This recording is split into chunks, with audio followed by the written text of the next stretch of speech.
Bonjour à tous, je suis Marina et je vais vous accompagner avec la couleur bleue.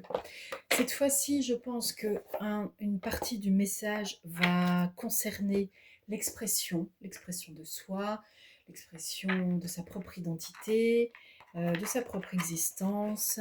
Et nous allons démarrer avec donc le chakra de la gorge. Je suis spécialisée sur le chakra euh, de la gorge dans un ensemble d'une quinzaine de chakras, et non pas 7, quinzaine à minima. Nous démarrons avec l'oracle bleu, nous continuerons avec l'oracle des inspirantes. Le bleu, c'est aussi une couleur qui peut être importante pour vous. Et quand vous avez le moral en berne, par exemple. Ici, nous avons l'hiver, numéro 57. Euh, Évidemment, cela peut vous ramener à la notion peut-être de stagnation, de manque, de froid dans le relationnel. Le numéro 10, l'arbre de vie. 37, la sérénité, peace of mind. 68, le monde végétal. Là, de la façon dont je tire les cartes, peu importe que je les dispose à gauche, à droite, c'est pas important. On va se caler sur le fait que elles nous arrivent les quatre ensemble. D'accord? Donc nous avons le monde végétal, l'hiver, l'arbre de vie, la sérénité. Alors bien sûr, par association d'idées très très simples et non pas en allant piocher dans une canalisation énergétique, spiritualiste, un peu plus approfondie, le monde végétal en hiver est en dormance. Vous me direz, une grosse partie du monde animal aussi, et pour le bien de l'humain, ralentir le rythme de ses activités durant l'hiver se fait naturellement ou parfois par force. Ici, on vous invite quand même à trouver un expédient dans votre organisation au quotidien pour éviter que cela n'arrive par force. Qu'est-ce que cela veut dire? Eh bien simplement que si vous êtes dans une organisation qui est surchargée, quelque chose qui va vous arrêter par force et vous mettre un peu au repos, ça peut être un rhume, ainsi de suite, voilà, quelque chose qui vous met à l'arrêt. D'accord? Bien ça, on veut l'éviter.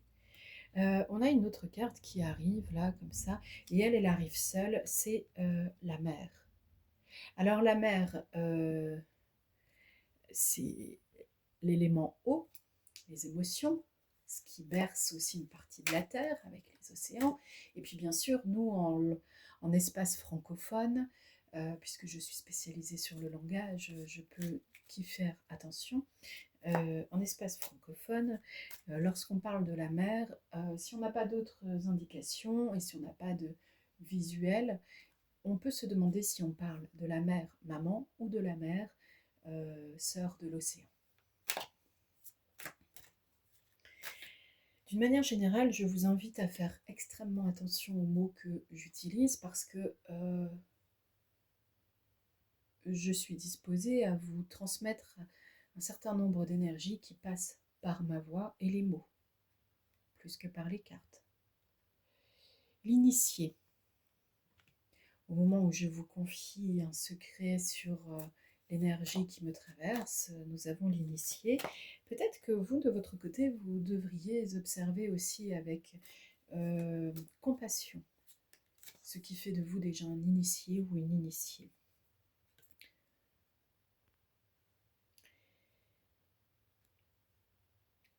Il peut y avoir en arrière-fond de votre pensée, de votre situation, euh, la notion du monde effondré, devoir faire un choix, et puis dans ce choix, une difficulté à avancer parce qu'il y a les attachements.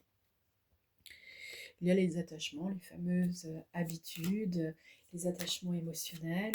Nous y sommes tous rompus au fil de notre existence. Finalement, si vous vouliez recevoir une indication ici pour vous permettre d'avancer un peu mieux dans votre existence, prenez un repère. Votre maison, c'est quoi pour vous? Votre habitation, votre corps aussi, d'accord?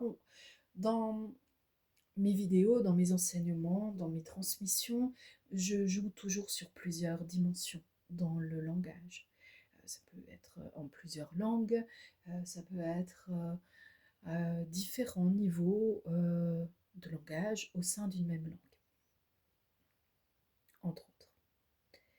Ici, la maison, c'est la symbolique de votre corps physique, c'est la maison de votre âme, mais c'est aussi bien sûr votre habitation.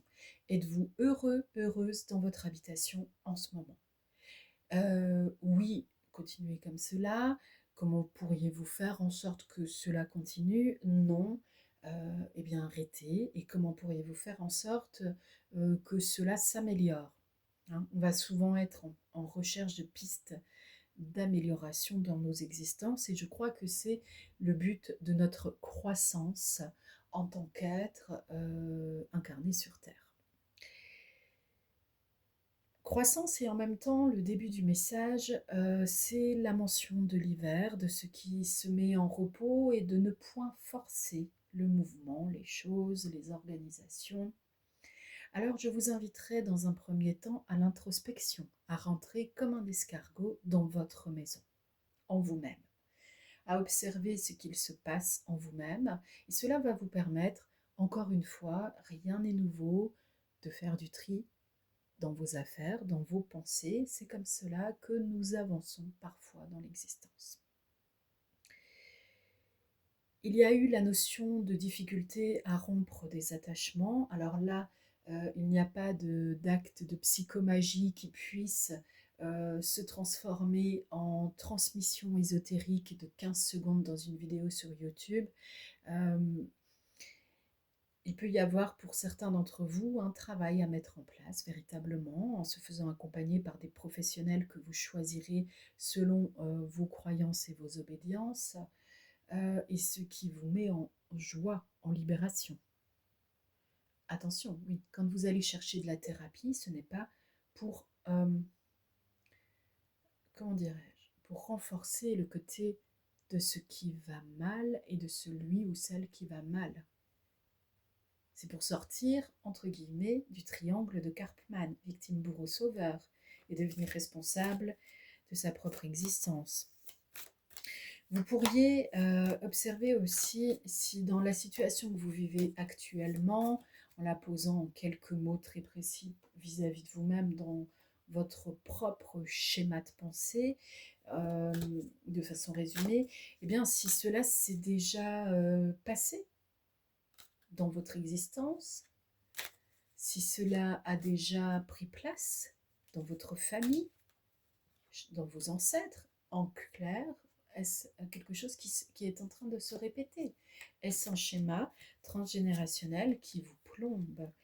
Pour certains, j'ai failli dire qui vous plombe depuis les racines. Donc ça veut dire en fait, il y a une partie là de personnes qui peuvent écouter ou regarder cette vidéo. Si vous étiez dans l'indécision vis-à-vis de ce qu'il est nécessaire de faire pour aller mieux, il y a la notion quand même que cela a pris racine en vous, et cela est là depuis longtemps. Donc, ça ne veut pas dire que ce n'est pas améliorable ou modifiable, c'est juste une indication de recherche. On a le prénom David qui vient. David et ça peut être en fait un prénom bien sûr religieux, historique ou dans votre propre histoire. Okay, on a le monde minéral qui vient nous donner de l'aide. Alors le monde minéral, pour ma part, j'y ai une connexion absolument particulière et qui se connecte plutôt, on va dire, au monde lémurien.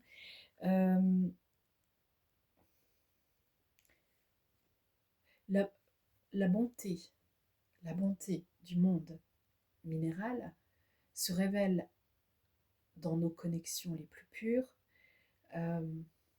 par la pensée prenant sa source dans le cœur. En tout cela, il n'y a pas de possession. En clair, il est inutile de posséder certaines pierres, certains cristaux, pour absolument vouloir se connecter à eux. Et surtout pas, en plus, d'aller dans des rituels de sorcellerie éprouvée et éprouvante, parce que trouvant ces énergies dans une source qui n'est plus celle du monde du Verseau, qui n'est certainement pas celle de la 5e dimension.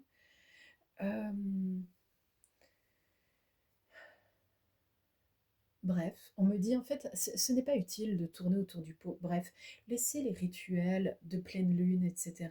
Si ça vous amuse, faites-le avec vos pierres, avec vos collections. Mais observez que vous êtes en train de collectionner, de prendre soin du matériel. Si cela est une belle occupation comme vous, quand vous vous occupez de vos plantes dans votre habitation, d'accord. Si c'est pour ensuite briller en société et montrer ce que vous possédez, c'est là où vous vous trompez, ok? En fait, interrogez-vous sur l'intention primaire de vos actes.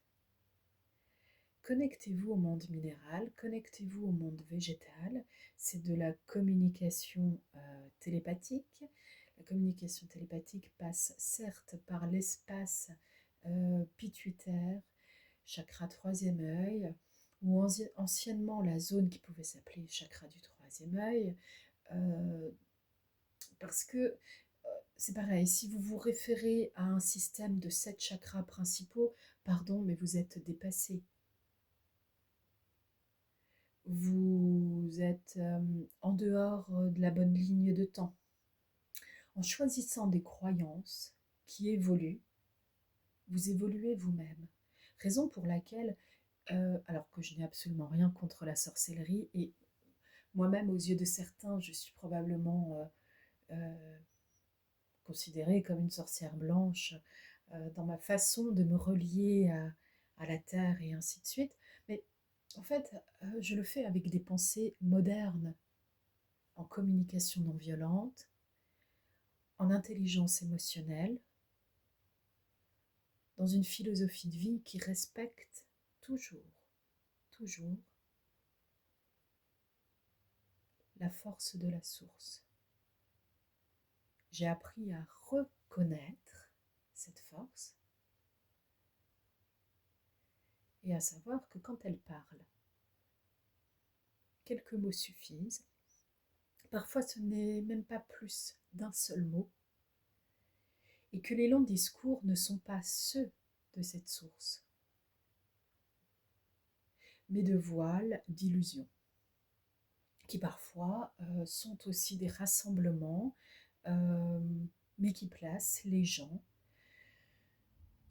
dans de l'illusion et qui ne les ramènent jamais au cœur de l'essence même de la vie. On me dit maintenant d'avancer et qu'il y a des choses, en fait, des phrases aussi qui ont pu être initiées, commencées, et puis c'est pas grave, on passe, allez. Parce que de toute façon, l'essentiel du message est déjà passé ici, ok? Alors cela signifie aussi en miroir pour vous dans votre existence qu'il y a des choses qu'il faut laisser passer. Il y a des pensées qu'il faut laisser passer et cela vous fera du bien, d'accord? Arrêtez de vous restreindre, arrêtez de vous bloquer. Déplacement et voyage. Numéro 11. Déplacement et voyage. Que vous soyez doté d'une âme voyageuse, exploratrice de nouvelles contrées et de nouvelles cultures, ou bien que vous aspiriez à vous ouvrir à de nouveaux échanges, cette carte vous indique que des déplacements s'annoncent. Laissez-vous porter par ces découvertes et ces périples. Ils vous amènent vers un nouvel élan de vie. Allez, une deuxième pour ceux qui auraient l'impression qu'on n'a pas donné assez d'informations précises. Numéro 13, projet de cœur. Ce projet de cœur qui germait à l'intérieur de vous depuis longtemps est enfin prêt à resplendir et à rayonner dans votre vie. Saisissez-vous de la belle intensité lumineuse de cet élan vitalisant pour vous lancer dans cette nouvelle aventure. Pas à pas, vous allez pouvoir lui donner vie, affiner chaque détail et vous épanouir de tout votre être. Ne doutez plus, osez. Alors, après un temps d'introspection qui ne va peut-être pas durer tout l'hiver, ou pas l'équivalent en temps de tout un hiver, vous allez être amené à faire le tri en vous. Et c'est très bien. En somme, c'est une vidéo qui est prédictive ou qui confirme quelque chose déjà en train de se passer dans votre existence. Soyez assurés d'une part que dans tout tunnel comportant des difficultés, la loi des séries et compagnie, il y a une sortie. Il y a une entrée, il y a une sortie. Sinon, cela ne s'appelle pas un tunnel, mais un projet de tunnel. Ok ? Donc si vous vous dites que vous êtes dans un tunnel de séries difficiles, de séries noires et compagnie, bah pensez à la lumière, pensez à la facilité de trouver la porte de sortie. Cela va vous mettre en déplacement par rapport à vos croyances, et c'est très bien. Vous allez sortir de vos habitudes et vous allez œuvrer pour vous-même,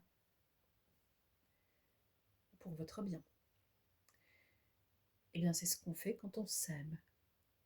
Soi. Ok ? Ici, il y a quelque chose qui est très fort sur l'amour de soi et qui pourtant n'a pas été encore beaucoup mentionné avec ces mots précisément. Cependant, quand on arrive à se placer en introspection, c'est qu'on a réussi à mettre au calme certaines pensées qui nous faisaient douter de nous. Et que votre introspection dure au début 1 seconde, ou qu'elle dure plus d'1 heure, ou qu'elle soit régulière tous les jours, plusieurs fois par jour, peu importe. Chacun a son rythme et les pistes d'amélioration existent pour tout le monde. Maintenant, ensemble, nous allons faire un acte de magie blanche, moderne. Je vais placer la bougie de façon à ce que vous la voyez mieux à l'écran. Imaginez que cette bougie est un cercle de feu dans un endroit minéral et végétal de votre choix. Vous êtes avec des personnes de votre cœur qui viennent spontanément se mettre en cercle avec vous. Vous les connaissez peut-être physiquement sur Terre, ou vous ne les connaissez peut-être pas. Vous voyez peut-être leur visage, vous ne voyez peut-être pas leur visage, cela importe peu. Vous pourriez sentir déjà des énergies venir en vous, vous rendre un peu la tête chahutée. Si les yeux fermés sont une sensation approfondie de tourner peut-être, alors ouvrez-les. Et en tout cas, restez autour de ce cercle commun ou sur la flamme, avec gratitude et remerciement pour l'existence de cette flamme, nous allons déposer nos fardeaux.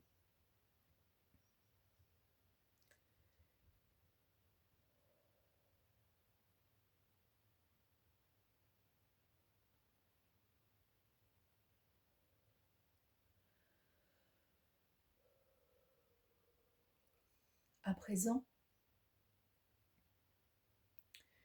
nous allons demander au feu de bien vouloir s'occuper de la transformation en positif pour le monde terrestre de l'ensemble de ces fardeaux reçus à l'instant.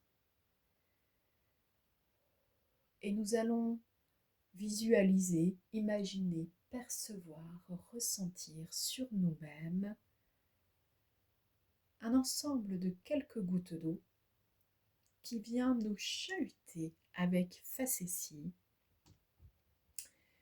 sur le haut du crâne, sur le visage. Ce sont de douces caresses de petites gouttes d'eau importantes, puissantes, énergisantes et en même temps pleines d'une douceur nourricière.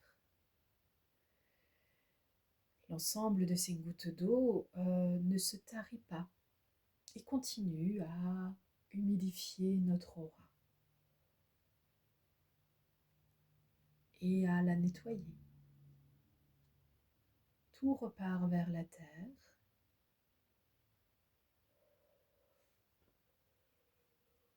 À présent, nous allons joindre nos mains, chacun devant soi, comme si nous nous mettions en recueil, en prière, en remerciement, peu importe. Mais nous mettons paume contre paume nos propres mains.